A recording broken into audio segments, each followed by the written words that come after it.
Okay, so good afternoon, everyone joining us now and everyone else who's returning. And we are going to be starting the first session of the day, which is a panel session titled Sexual Politics and Gendered Violence. We had initially scheduled 3 people who would be presenting, but we've just received word that one of our presenters, Gugu Ntlazi, will not be able to join us, which is unfortunate. So we will have Natasha and Justine, whom I will introduce in a bit with their titles. And just to say, Natasha, Justine, that I will allow you to present one after the other, and then we'll open up for discussion.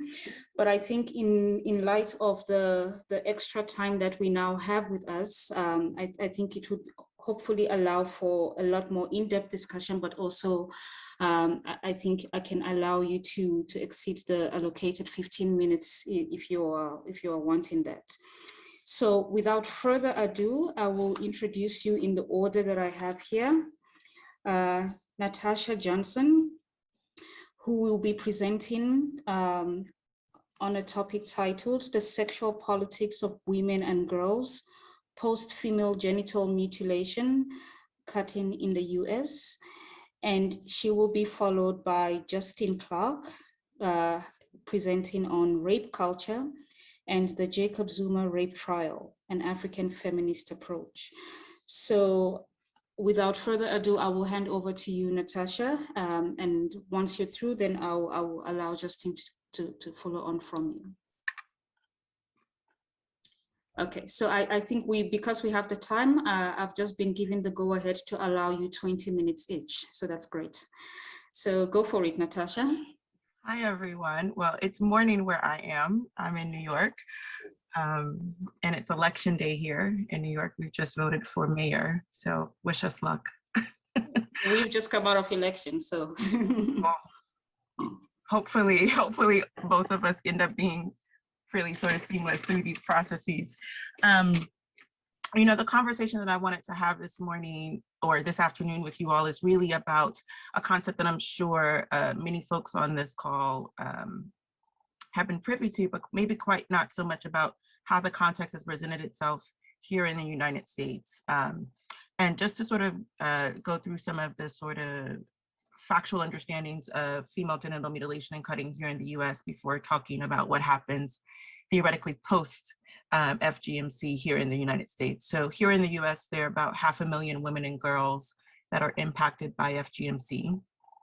And there's been cases of FGMC that have been reported in every state here in the United States, with the exception of Hawaii.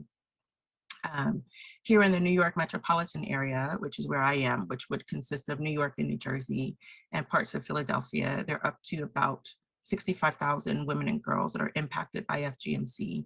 And all of the numbers that I've just reported to you are incredibly old and very dated. And that just sort of suggests that there's been overall a lack of sort of political will here in the United States to really address this issue as it's been framed by the United Nations, which is as a crime against humanity. And so what that does is it oftentimes leaves lots of loopholes for women and girls to really be precarious to the issues and really vulnerable to the issues of female genital mutilation and cutting. I'm sure for many of you, you're aware of what some of the side effects are of enduring that practice. And so because of that, because of a lot of those biological and gynecological issues, including difficult pregnancies and keloids and bacterial infections, and of course, sometimes, unfortunately, death, you know, a lot of those issues go underreported or unreported here in the United States. Similar to what's happening here in the United States with respect to COVID, where you have many COVID-related deaths that aren't being framed as COVID because of other sort of ancillary medical issues. That phenomenon is also happening here around the issues of female genital mutilation and cutting, with respect to the fact that you have many individuals who end up at the hospital because they have other acute issues, or they are pregnant and needing care for the birth of their child. And in those examinations, it's discovered that they have been, they've endured the practice and may have other medical issues. And so if those issues are identified in any of those other sort of medical examinations, then they never get framed as the issue of female genital mutilation and cutting. But if you speak to emergency room doctors here in the United States, almost all of them have seen numerous individuals who've experienced FGMC. So what's the impact of the instances where FGMC doesn't get cataloged, where it doesn't get framed, where it doesn't get identified? It means that we are sort of at this crux where we are now, which is where many of the service providers are present that these issues are going on. Individuals within a number of respective communities across the United States are aware that this issue is going on. This phenomenon is not new, and I'm sure I don't have to say this to you folk. It's not a phenomenon that's new specifically to and only unique to African and South Asian immigrant communities. Even here in the United States, it was covered by Blue Cross and Blue Shield, which is one of our major insurance carriers until 1977. So it's not an issue that's new and unique to the United States, but it has been uniquely framed, unfortunately, here as an immigrant issue, as a Black issue, as a poor issue, as a woman's issue, and as something that's incredibly taboo. And because of all of those stigmatizations, you end up in a place where you have 500,000 women and girls who have a host of issues and concerns that oftentimes don't get addressed.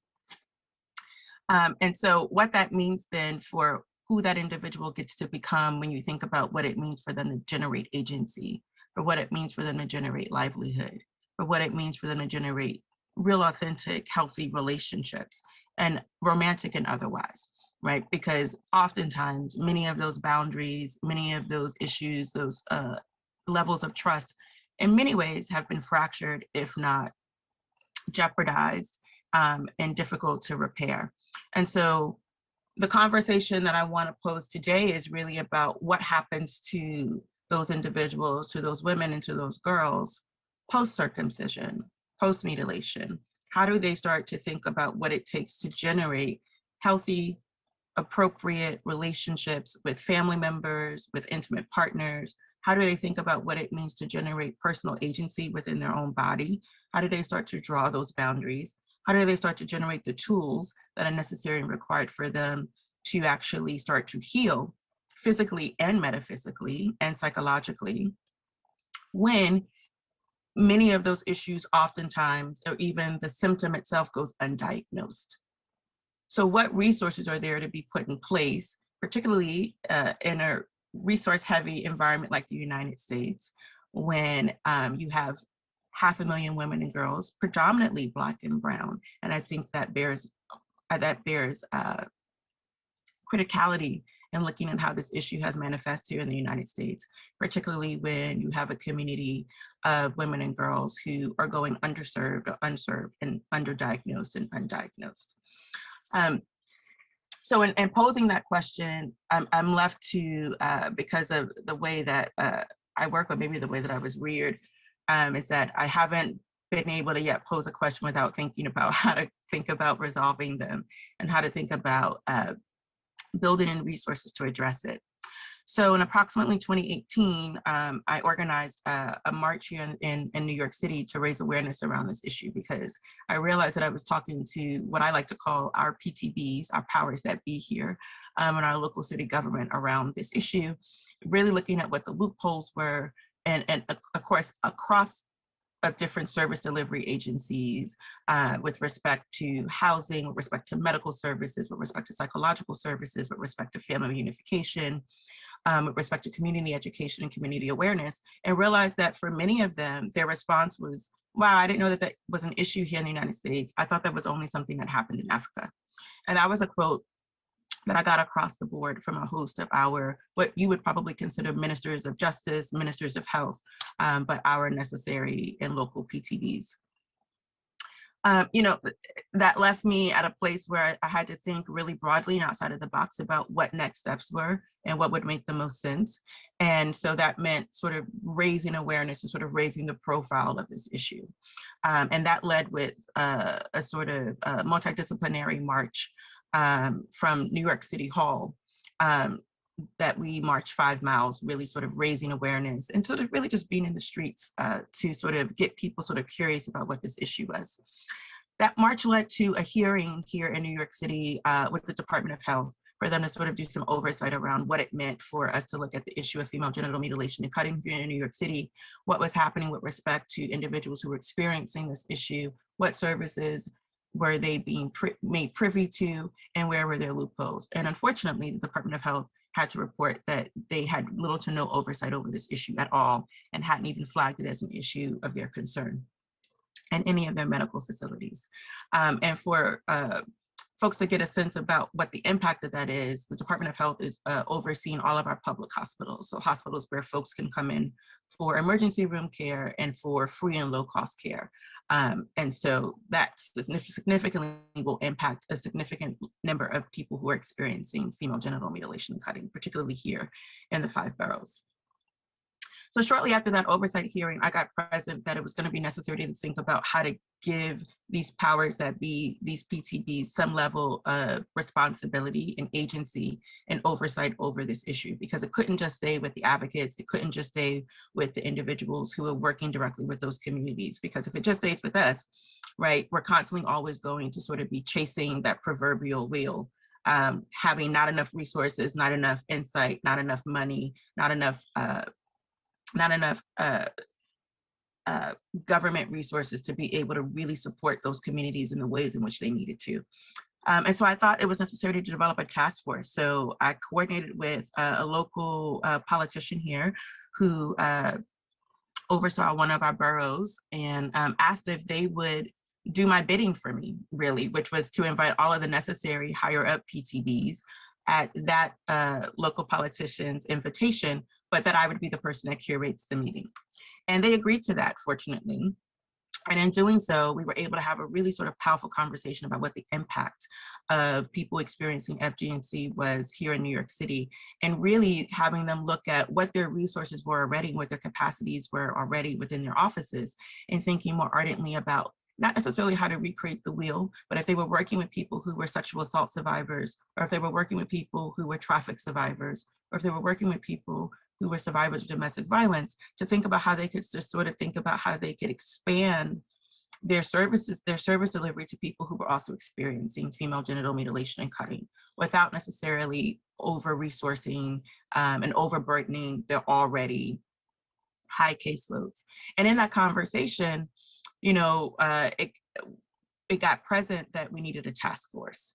And so that led to myself and one of our council members here helping to collaborate and helping to draft what really became the building blocks of a task force that I sort of envisioned in my head as what would be my utopian version of the sort of Fabulous Four, or, you know, the Marvel version of the X-Men, of what it would be like to sort of have all of the most important and necessary service providers and individuals at the table to best service survivors of female genital mutilation and cutting here in New York City.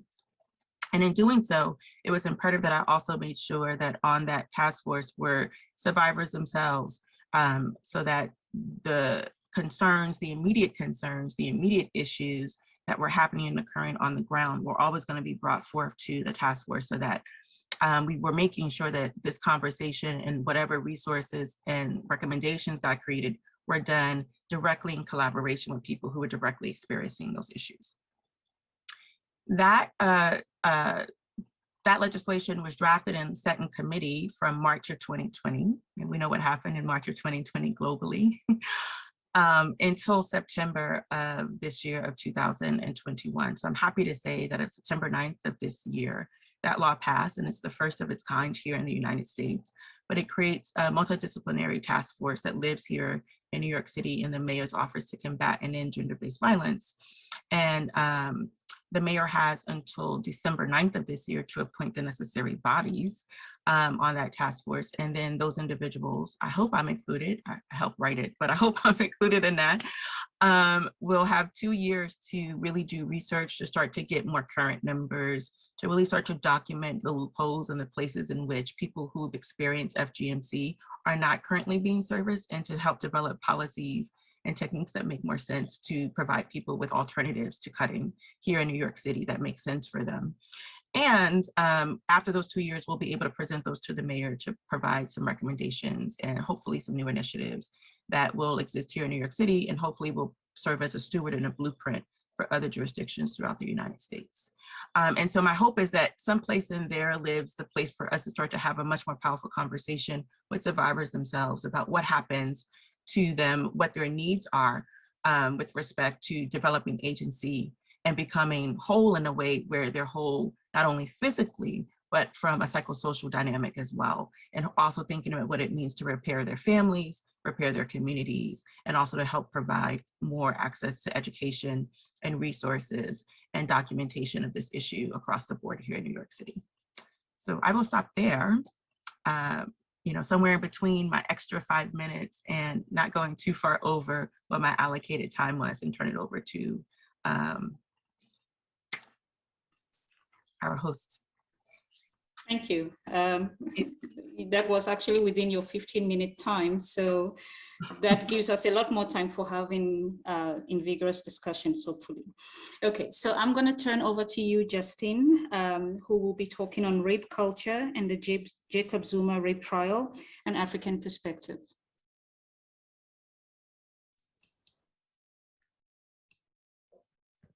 Good afternoon. I'm a bit sick, so I hope you can all hear me clearly. I just wanted to talk a bit today about the process that I went through doing my research and kind of how it impacted me as a feminist and sort of the healing that I experienced through doing my research. When I began studying history at the university currently known as Rhodes, I considered myself a feminist, but I wasn't exactly sure of what that meant both as an individual and as a scholar. During the course of my undergrad years, I was exposed to scholars and discourses which helped me question both external and internalized forms of patriarchy. In 2016, my third year, a protest known as Are You Referenceless pushed me to acknowledge and grapple with experiences of sexual assault, rape, and more broadly, rape culture at the university and the universities around the world. It was an experience that fundamentally shifted the way I viewed patriarchy and its impact on the lived experiences of women. More importantly, it was the inspiration for my honors research paper. At the start of the research process, I was hopeful, perhaps naively so, that through research I would find some intellectual grounding for why in a country where the Constitution protected and advocated for the rights of women, we have such high statistics of rape and gender-based violence. To some extent, I did find the intellectual grounding I was seeking, but rather than it leaving me with a sense of empowerment, I felt more hopeless than when I began. In my paper, I focused on the rape trial of Jacob Zuma in 2016, because it gave me an opportunity to expose the ways in which South Africans react to rape, gender-based violence, and more importantly, how these are handled through the legal system. The experiences of Kwezi were central to my research, as I believe she unfortunately came to represent all survivors, which was a difficult path of attempting to achieve justice through the legal system. The case was an important moment in the post-1994 South African context, as it publicly made citizens question whether they believe in the freedoms and rights stipulated in the constitutions. The apathy, abuse, and harassment that she faced from Zuma supporters and the legal system became a warning to any survivors wishing to go the same route. I was 12 years old at the time of the trial and remember not only the trial itself, but the fact that rape was a common thing in South Africa. The trial is etched in my memory as a moment where women were unable to express their experiences of oppression and violence, and only do so in contexts that did not hurt or devalue men. I have been in households where gender-based violence is common. Through these experiences, I was taught that these forms of violence were something that women, rather than men, who are overwhelmingly the perpetrators, need to be vigilant of. I was taught that gender-based violence is a kind of violence that is provoked and that women must avoid. I wanted to dispute this in my research and activism. I would like to take a slight detour here to contextualize my own subjectivity. I'm the product of a white mother and a Black father.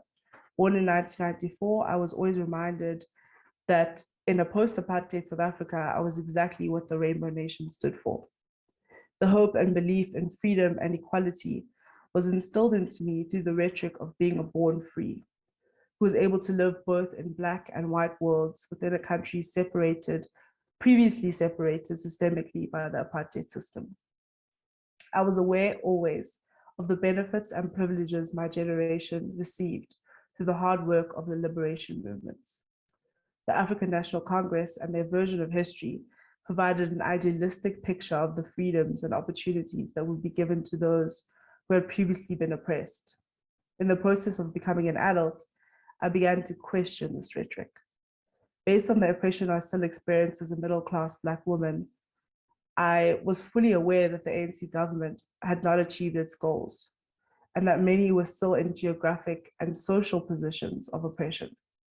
The fallist movement of 2015 and 2016 were a loud and angry representation of that fact.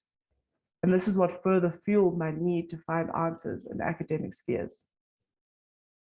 However, as many here know, academic spheres are still oppressive and exclusionary of Black women. In presenting my paper and the proposal of my paper, I was asked by one of the senior professors in my department why I was using an African feminist perspective when so many argue that feminism does not exist or apply in the African context. I still do not have an answer for him. When I began research in 2018, I had experienced sexism, harassment, and assault. But the paper was removed from my own experience in that it was specifically about rape. On the 16th of June, 2018, this changed. I was raped by someone that was known to me and my friends. In the process of trying to recover from my trauma, I was constantly being asked to separate myself from the research I was doing. As academics and scholars, we are charged with being objective and removing our own experiences from our work. I could not bring myself to do that. I constantly saw myself and those I knew in the work I was reading. It left me raw and constantly triggered. I was not able to complete my degree in time for that reason. What followed was a year of solitude and sporadic healing. It was not until the end of 2019 and the beginning of 2020 when I picked up Rape, a South African Nightmare by Phumla Gqola that I began to feel a sense of hope and focused on my own healing. Although the process of finding my way back to the literature was long and triggering, in completing my paper, I found a sense of accomplishment that I had not felt in nearly a year. I learned that academia and scholarship, although often removed from the personal, was a deeply emotional and could be a cathartic process. I've always believed that our experiences as people fundamentally shape our perspectives on any given topic or themes that we choose to research. This experience confirmed it for me. I believe that African feminism is a lived experience rather than a discourse or scholarly perspective. Authors like Phumla Gqola, Thabiseng Motise, Shireen Hasim, and many others gave me the words to express my own experiences of rape and rape culture. Through their research, I was able to write a paper that helped me heal while exposing the experiences of too many women in this country. I was able, through their research, to feel reassured and to say loudly that men rather than women are responsible for dismantling the system of patriarchy, a system which harms those of all genders and sexualities. Through my research, I was able to find a more secure and deep sense of my own feminism and express it in an African context. I was able to say loudly that while I love and will continue to love Black men, I am no longer responsible for cleaning up the messes and traumas they leave in their wake. I was able to view the apathetic experience of South Africans, not as an apathy towards my experience, but rather to the daily and normalized forms of violence that we all encounter. I have found healing and a deep sense of acceptance in these scholars' work. I have found a shrine through which to heal and love myself again. Thank you.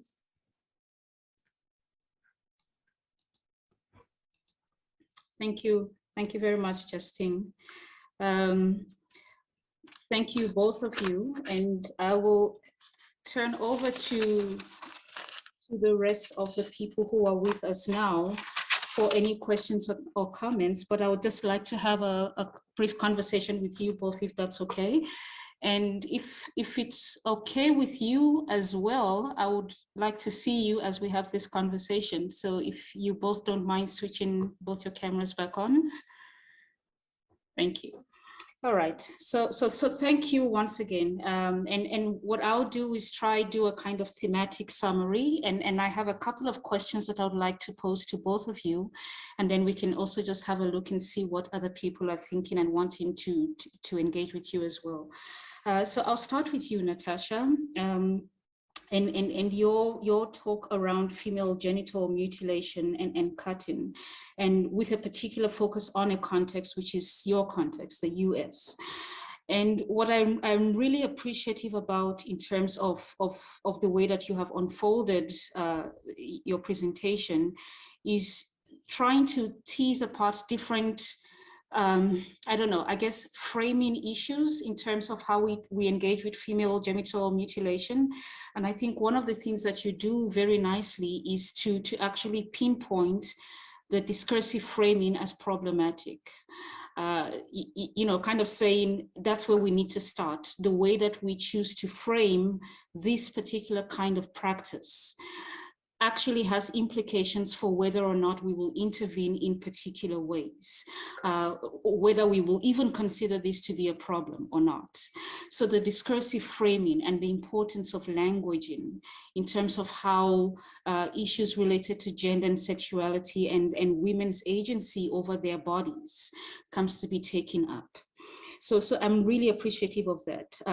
But what I also pinpoint from your talk is thinking about sexual and reproductive health and rights, and the way that that intertwines with other concerns of intimacy, whether it's sexual intimacy, whether it's relationships with significant others. But very often we tend to think about sexual and reproductive health and rights as kind of separate from all of these other kinds of relationships, right? And the way that you kind of engage with this as intertwined and never really separate from each other. But what that also means is that there's an invitation there for us to think about sexual and reproductive health and rights as more than just matters related to health. It's about justice, right? So to think about sexual reproductive justice.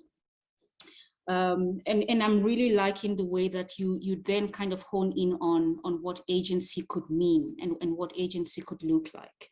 And for the moment, I want to talk about the agency that you kind of flag for us, which is thinking about the subjective voices of the women and girls who have experienced genital mutilation or cutting, and hearing their own voices and thinking about their own meanings that they bring to these particular practices. So what you have, because generally what happens in the literature is that you get a lot of women and girls who are spoken about or on behalf of, right? But what you have in this instance is a kind of engagement with the actual people who have experienced these particular practices. So I really like that return to agency that you are engaging with. So I have a couple of questions for you. The one is wanting for you to talk a little bit more around intersectionality. And what does that mean, especially, so one of the things I really like is the way that you talk about the organizing that unfolds, right? And the way that you are very much a part of this organizing. But the way that you are able to bring together a community of people with different interests and shared interests for this particular issue, right? So I want to talk a little bit about that and thinking about intersectionality in particular. And what would it mean? So my first question is, what would it mean for us to work with vulnerable communities, but to also work with vulnerabilities via such an orientation of intersectionality? And the reason I ask this question is it's for us to be a little bit more critical about the ways that we tend to frame particular issues as problems, and a problem that is the same for all of us because we are from the same community. And so can you speak a little bit about that? If there are instances of these kind of intersectional differences of vulnerabilities, whether it's in terms of the right to say no, the right to choose when and how, any form of cutting or bodily cutting happens, right? So did that come up for you in terms of this process of engaging with the women and girls in the community? And I guess my second question to you, actually I have three questions. So my second question to you is, I'm very interested in the organizing part of all of this.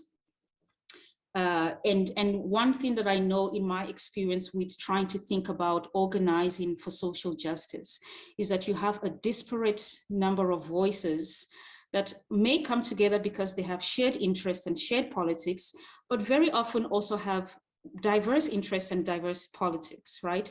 And so invariably will also tend to clash against each other. And so I'm wanting you to speak a little bit more about that organizing and something about the way that that process unfolded and whether there was a kind of harmonious collective of voices or whether there were moments of difference. And then my last question to you is around something that you said just towards the end of your presentation, which was about repairing of communities and repairing of families and so on. And I'm wanting to invite you to think a little bit about that. So I'm curious to know about when you talk about the repairing of families and communities, if there was any kind of voicing of discord, of conflict, of fragmentation, or if this idea of repairing is something that you were thinking about yourself, whether it's as an interested party or someone who is interested in this particular issue. So the women and girls talk about a kind of fragmentation within their communities. And in what way did they speak about this fragmentation? Yeah. Geez, there's so many questions. Okay, so keep me time on task with things. I'm going to try to start from where you ended and then work my way backwards in responding to some of what you said. Sure. You know, thinking about the repairing of families. So that's come up in a couple of ways. One, it's definitely come up with certain survivors who said, you know, that particularly here, we have an instance of a phenomenon of vacation cutting, which I'm sure some folks are familiar with, but it's the process of sending girls back to their families' home countries during summer, winter, or spring break to be cut. Oftentimes, these girls are US citizens, and oftentimes they have no idea that the practice is going to happen. Sometimes even their family members here in the States don't know that it's going to happen. It can be organized by a family member in home country. And so in thinking about what it means to repair family relationships and familial relationships, sometimes that's something that survivors want. They still love their grandmother. They're still, you know, close to their aunts. They're still, you know, living with their mother. You know, they're 14 years old. So particularly in a place like New York City, you know, it'd be much more difficult for them to live on their own and to make it on their own here. And so in thinking about that, it's imperative that we start to think about what it means in some of those instances to try to repair some of those relationships that have been fractured when possible. And that comes from doing something that's really uncommon in a lot of these environments and in a lot of these familiar relationships, which is to talk about where the breakdown was, to talk about that there was a fracture in trust, to talk about that there was a level of agency that that young woman had, whether you respected it or not at that given time, that got breached. Right. And that's hard for parents to do sometimes. That's hard for elders to do sometimes because there's a level of hierarchy that exists in a lot of these familial and social relationships that oftentimes really is sort of a bright line to. And so that requires breaking down some of those historically understood as brick walls.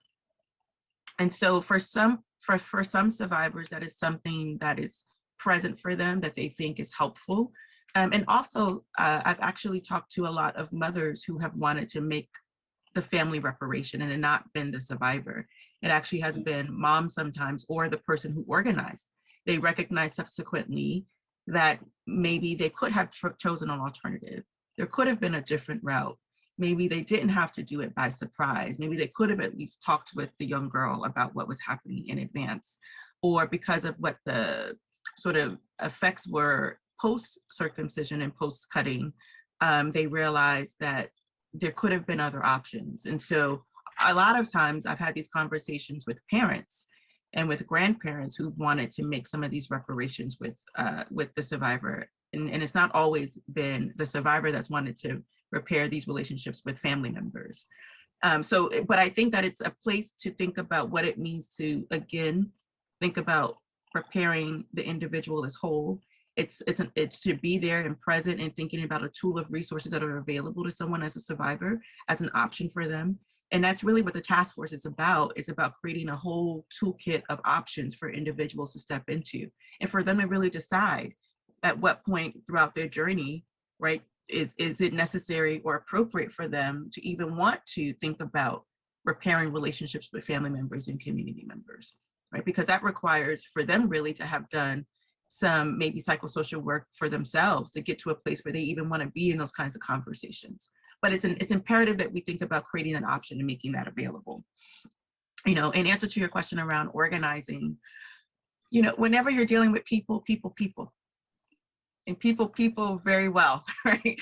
Mm-hmm. And in addition to people coming to the table, right, at that meeting that we had, that first meeting, they don't only come, and this was something that I had to get myself present to remember, they were coming in their official capacities as commissioner of XYZ, director of XYZ, president of this, council member of that, assembly person of this, but they also are individuals.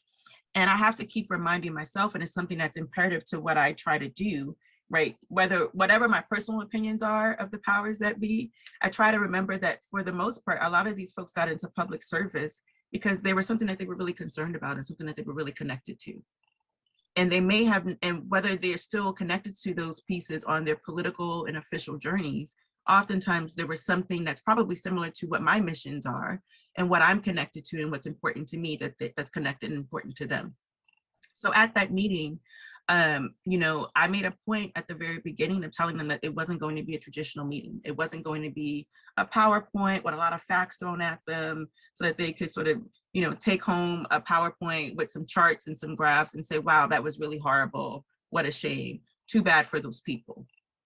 And instead, what I asked them to do was to think about a place and a time when they were at a loss of something and needed assistance and needed all of their government agencies to assist them, and what happened during that process.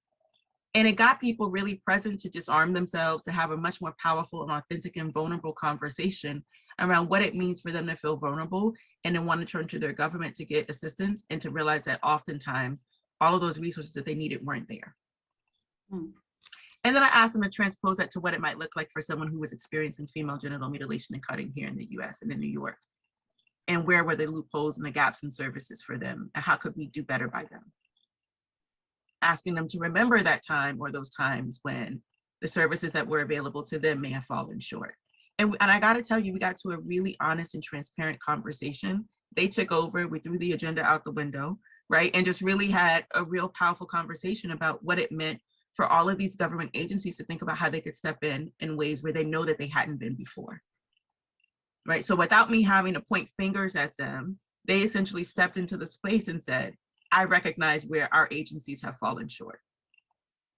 I don't necessarily know what to do to fix it, but I can tell you that here are the places where we haven't done right by these folk, and we're willing to be in a conversation to figure out how to do it differently. And that was important, right? And I think that wouldn't have happened, but for me remembering that outside of their official capacities, they're still people. Right. And so I started the conversation by saying the likelihood is that this number of 65,000 is probably much higher than that. And the reality is that you probably already know someone who's experienced this. They're probably your colleague, they're your neighbor, they're your daughter's babysitter, they're your daughter's best friend. Like, you probably already know someone that you see on a daily basis that's experiencing these issues in silence. And it's imperative for you to think about where you can have some agency to really become a champion around stepping in just a human way, right? Thinking about human capacity. And I think that led to the other question, which you were talking about, which was around, really having choice and what the nuances are around intersectionality and the nuances around this particular topic.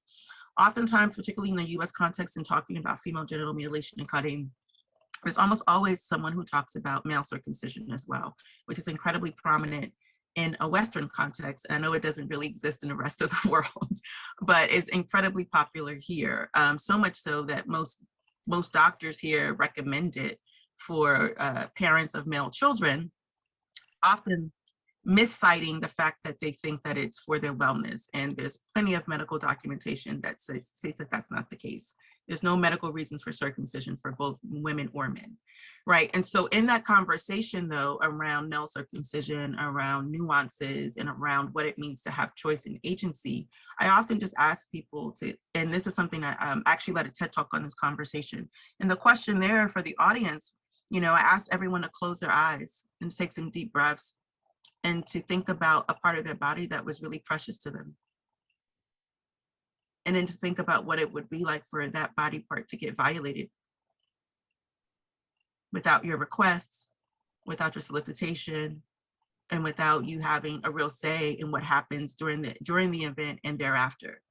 And I think for a lot of people in that space, they got really present to the realities that this was really just a conversation about agency and having access to one's own body and body integrity, right? And removing it from some of the conversations that where people like for it to vest, which was around immigration, which might have been around resource capacity, which might have been around cultural norms, or how people often mistake and misstate it as an issue of religion, where we know it has very little to do with any of those concepts.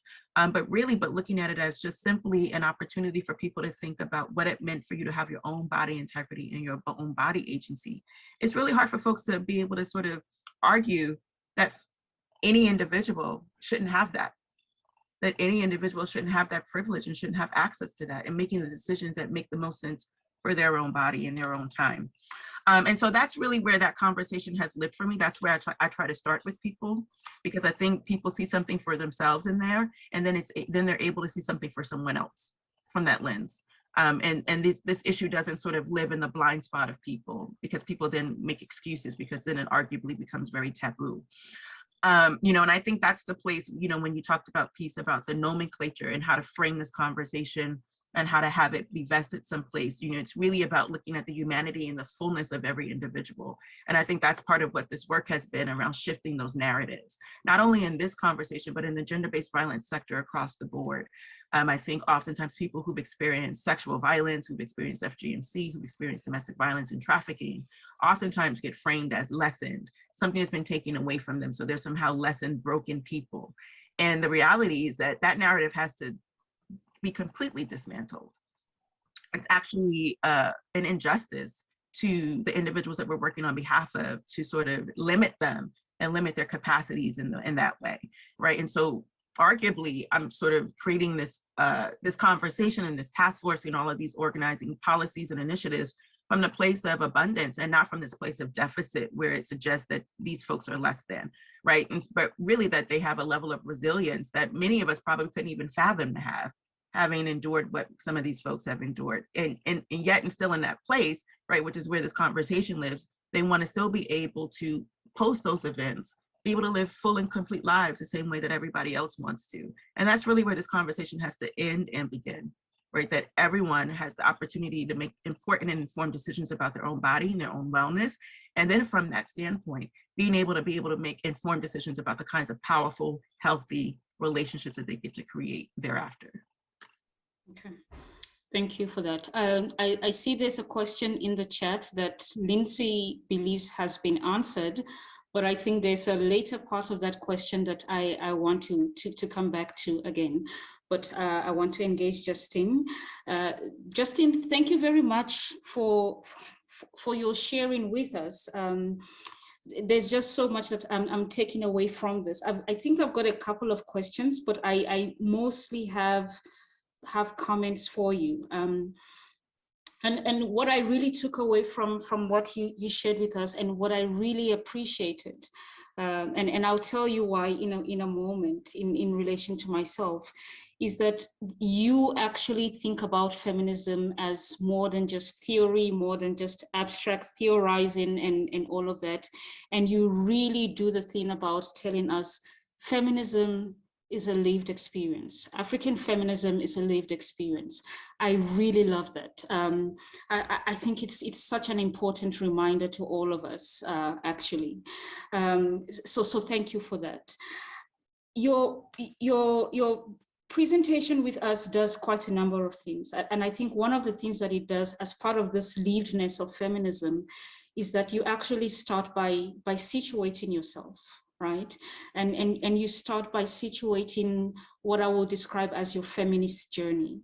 So this young girl who comes into varsity and who gets exposed to all of these abstract, fancy theorizing and having to make sense of all of these very important pieces of work, but to really think about that, what that means for yourself in terms of who you are and where you are located, right? And what I really appreciate is that you are able to take us through a journey, kind of saying, this is how I started out in terms of my feminist ideals that maybe were naive, but took me to a place of hopelessness, when I look around in terms of the country that I live in, the place that I live in. It's not just about the Jacob Zuma trial. It's about the whole range of gender-based violence that I see around me that make a mockery of these ideals that I am starting to embrace. So that kind of shift, that emotional shift, I think is so important, because I don't think we talk enough about our disillusionments as feminists. I don't think we talk enough about what it means to come back from that disillusionment. Thank you very much for sharing your personal story, and to really share that with us in a way that you wanting to think through what does it mean to experience violence, to not just be an outsider observing violence, but to have a direct experience of violence, to have a shattered sense of ideals and hope, and what does it mean to find your way back, right? And that's a battle. That's like an invisible war that many of us fight, and some of us never come back. And so for me, there's really important flag points that you give to us. The importance of naming gender-based violence, naming that it's not my fault, naming that I have a sense of guilt, I have a sense of shame. But you also do something else beyond naming. You talk to us about love, and what it means to reclaim love for yourself and for other women and girls around you. But you talk to us about apathy as well, the apathy that exists around you, the apathy that exists in our country towards gender-based violence. All of this for me does several things. It tells us about violence and the way that violence exists in its many forms, sexual violence and its intersection and relationship with other kinds of violence. But it's also about the affective base of our social movements and our struggles. And I think this is part of the thing that we need to talk a lot more about as feminists. These affective moments of hopelessness, of disillusionment and apathy, and what it means to then struggle through all of that as a way to find ourselves back. So thank you very much for that. I think I have one question for you that has to do with your own relationship to feminism, and maybe also has something to do with your finding your way back. and I'm asking this question because I think it's something that I also struggle with, the finding my way back. There are moments that I struggle with that. And so if you are able to share with us as part of this relationship to feminism, this kind of removal from feminism or disillusionment with feminism and finding your way back in light of everything else that's happening around you and that has happened to you. So something about that. I know you talk about the theories that you read and the kinds of books that you read that helped you to think through quite a number of this. What else in relation to this finding your way back that you are able to share with us? Firstly, thank you so much for your comments. I think that, firstly, I'm quite a young scholar. I'm only doing my master's now, so I haven't quite found my way back in a concrete way. But I think personally, the way that I've found my way back to feminism is just by living, like in social settings, like, and I think Natasha said it when she was answering your questions, that these conversations around sexual violence need to start and end with people like just wanting to assert their own agency over their body.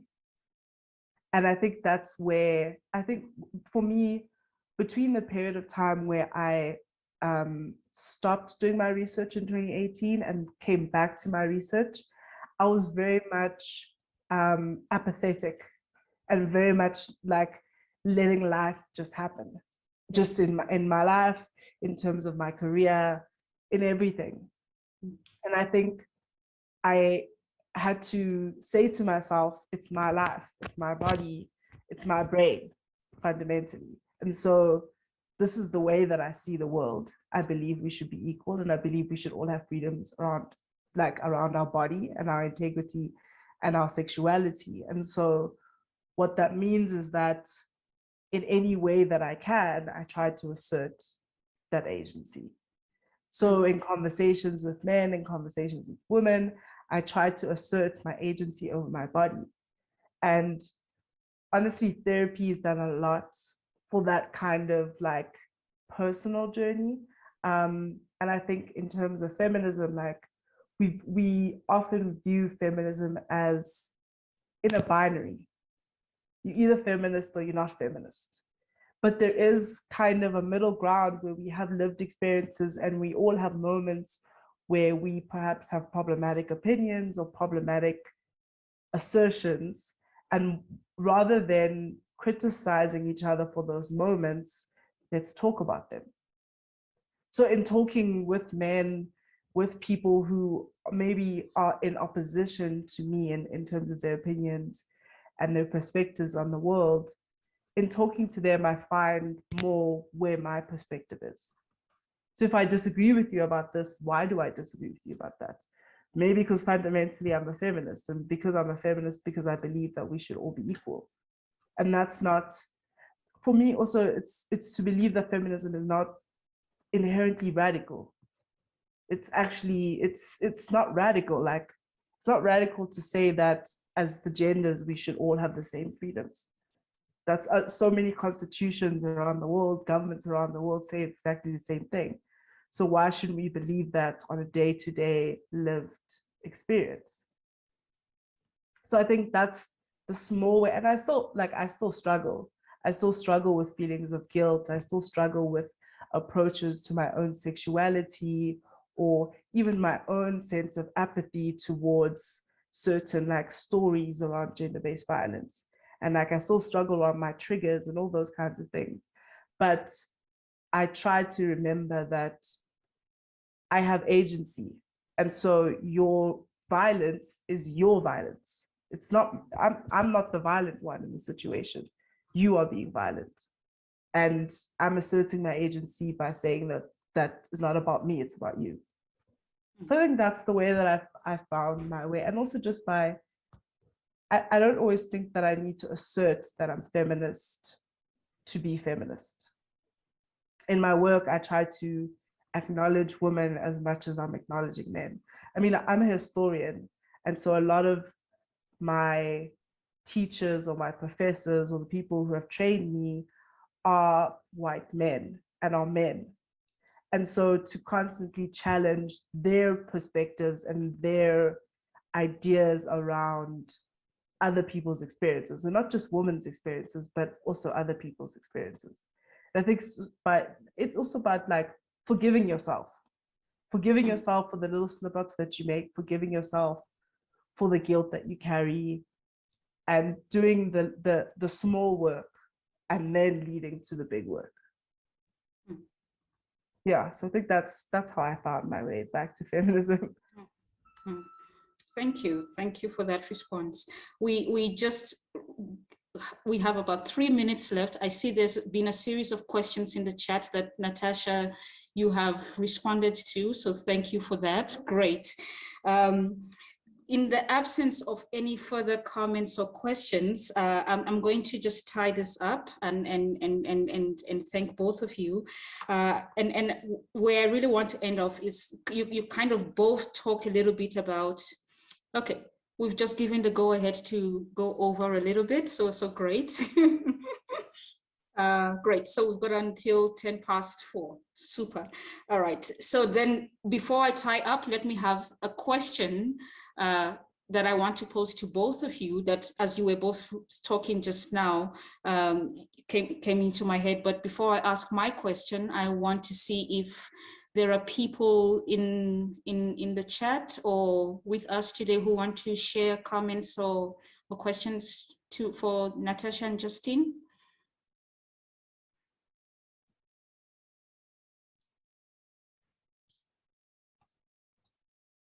Okay.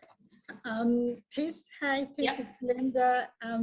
Natasha's been very nice and engaging with the questions. She's responded to the questions that have come up. Yeah.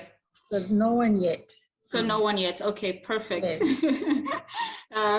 It's like you killing two birds with one stone here, Natasha. So great. Okay, so let me ask my question to both of you. And the reason I ask this question is, Natasha, in one of your responses, you talk about shifting and the importance of shifting opinions and shifting alliances and allegiances, right?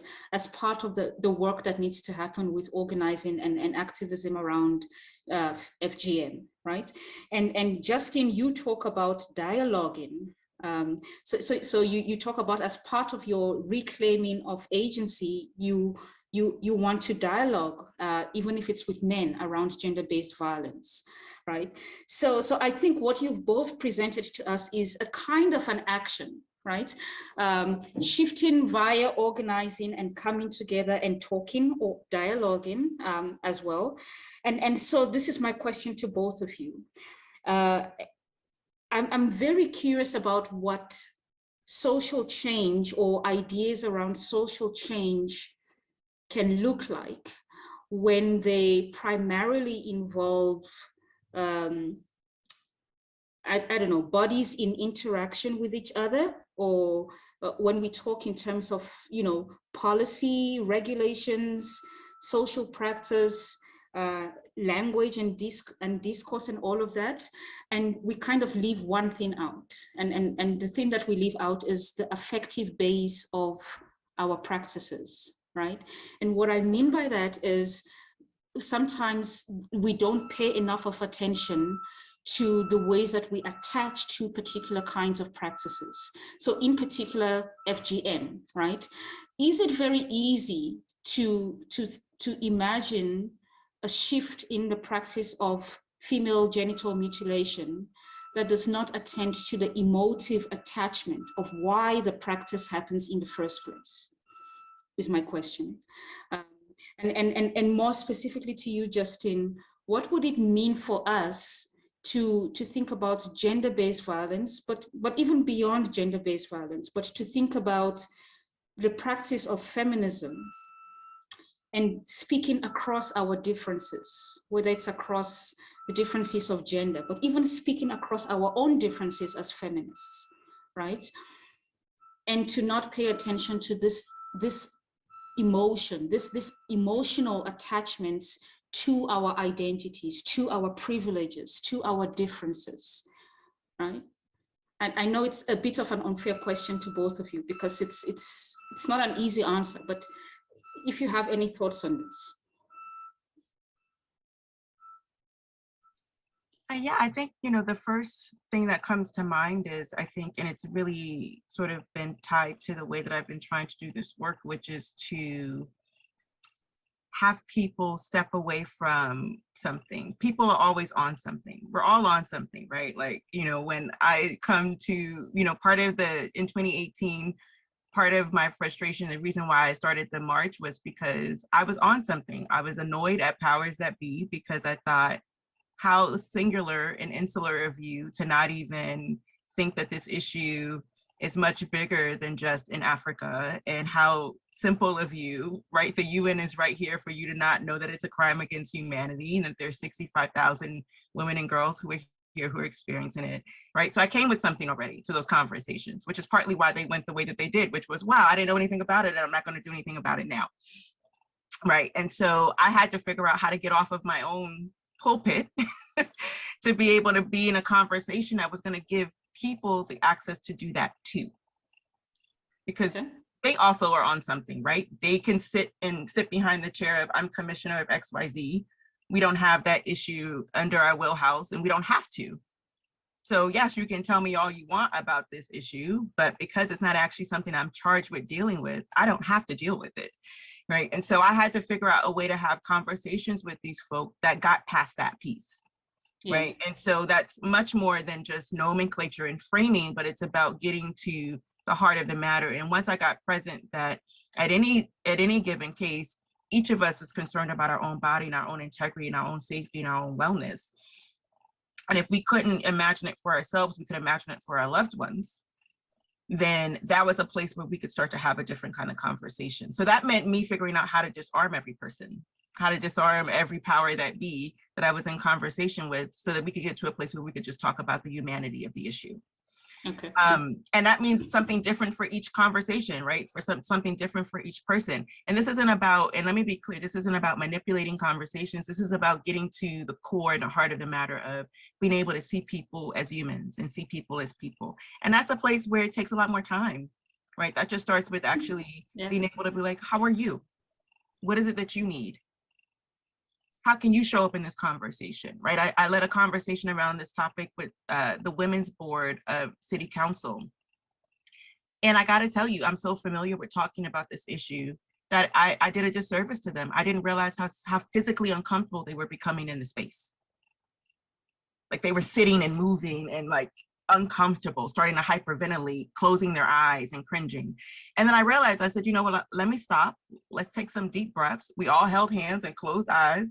We looked like we were having a seance in there, right? But it was about, right, really getting present that they were being moved and impacted by something because they got present to the humanity of it. And that meant then having to slow down and have a different kind of conversation. So even though we were at City Council, even though we were at City Hall, big wigs, all those kinds of things, I got present that they were just a room filled with women who understood that this happening to someone meant that it should happen to no one. And then we were able to have a very different conversation around what they would be willing to do, what steps they would be willing to take, and how they could see something there that they didn't see before, because regardless of whether or not they had government access to it or not. So I think for me, it's just really been about peace, really just thinking about in every opportunity. And I also mean this with community members as well, right? Because they're on something too, right? They want to hold on to tradition, they want to hold on to norms, they want to be good parents and good standing community members and a lot of other things. But at the end of the day, you know, when you think about asking yourself, what sort of daughter do you want to rear? What sort of woman do you want to have show up in the world? What kind of access do you want her to have? Where do you want her starting point to be? Do you want her to already be behind whatever the target is that she has for herself in her life? And so when you start to ask those kinds of questions, you get a really different kind of conversation from people, because they're willing to sort of step away from something, move a little bit to the left of what they thought their agenda was going to be, right? The hill that they thought they would be willing to die on, right? Maybe they're willing to die on a molehill now. Maybe not so much of a hill, right? Maybe not so much of a mountain. And so it's really sort of, that's really how my approach has been to this work. I just feel like I'm sort of just nudging the mountain. And we just nudge it a little inch and a little inch and a little inch and a little inch. Okay, thank you. Justine? I think this question is really fundamentally unfair, because I think that, like, I know. I think we're all human, you know, and like Natasha said, we all have something that we're fighting for, all of us, you know. I don't care how privileged you are, you're fighting for something. And I think rather than, in the way that I approach it as a person, rather than like completely removing the emotion, is to acknowledge it. Like to say, like, why does this make you emotional? In talking to men, like, why does it make you emotional when I say all men are trash? Why does it? Because you don't want to be trash. So then don't, like, that's, like, I think that also people view emotions as inhibiting. And fundamentally, as humans, they are what drive everything that we do. There's not one thing that we do in life that is not linked to some kind of emotion, whether it's a negative or positive emotion. Yeah. So fundamentally, when we're trying to come together as people of differing experiences, even if we fall under the same umbrella like feminism, we need to acknowledge that we're all holding on to something and find the commonality. So as feminists, we all believe that men and women should be equal. Where we differ is the levels or layers of oppression that we experience and our approaches to finding that equality. And that's okay.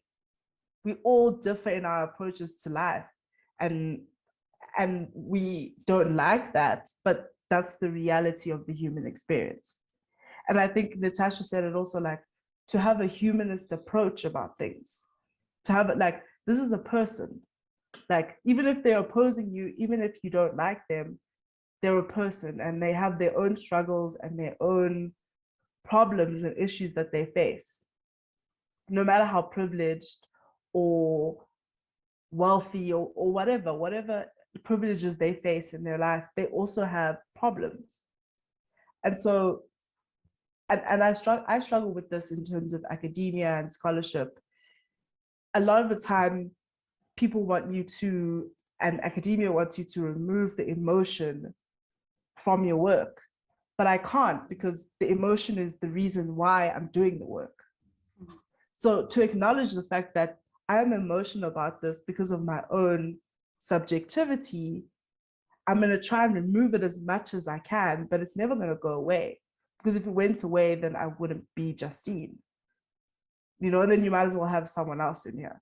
So it's to acknowledge the emotion and to have a conversation that tries not to let the emotion being the only thing that's leading. So to have the emotion and have it be present, but not have it be the loudest voice in the room. Because when it's the loudest voice in the room, we don't listen to each other. And that's fundamentally where we start to now have actual problems, is when we're not listening to each other.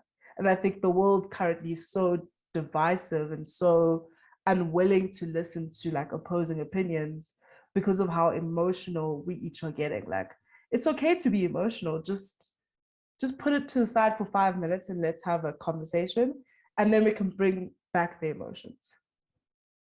That's how I kind of deal with it. I think maybe sometimes the emotions also speak to something else as well.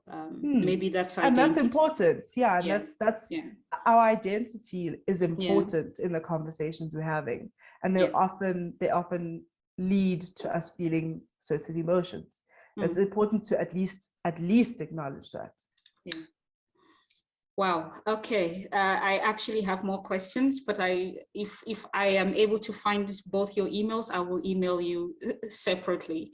Thank you very much for this. And you're kind of returning to the centering of the human, and also thinking through what it means to reclaim community, to reclaim our politics, and to reclaim ourselves as well, as part of the struggle against gender violence. So without further ado, I will hand over to the hosts and thank both of you, and I will definitely be in touch. Thank you.